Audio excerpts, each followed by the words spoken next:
February 2016. The Zika outbreak puts South Florida in the spotlight. There is an urgent and highly unusual new government warning out today for pregnant women after a jump in the number of confirmed cases of locally contracted Zika in South Florida. The state of Florida reported a new cluster of locally transmitted Zika virus infections.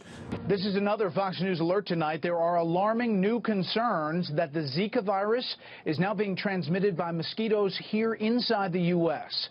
4 people in the Miami area are believed to have caught the virus locally. The Zika threat is not over yet.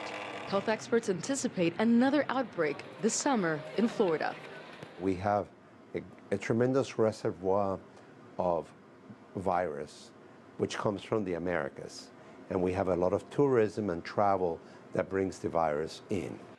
Health officials with the Centers for Disease Control say if a pregnant woman is infected with Zika in any trimester, the virus can cause serious birth defects and other developmental problems later on. Zika can also be transmitted sexually, in addition to being carried by mosquitoes. All this led the CDC to issue a historic travel warning to several Miami neighborhoods, including South Beach and Wynwood. Pregnant women and their sexual partners were cautioned to stay away, a warning that did not go over well with some businesses. There's no question it had an economic impact on the region. I think it hit Wynwood pretty hard during a period of time.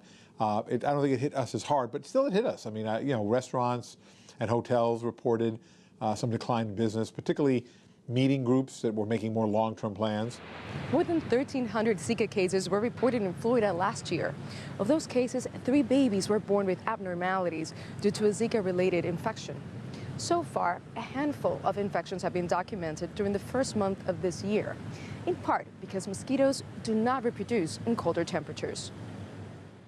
Though travel warnings were lifted, locals still do not agree on the severity of the 2016 outbreak and how it was all managed. It's a reality.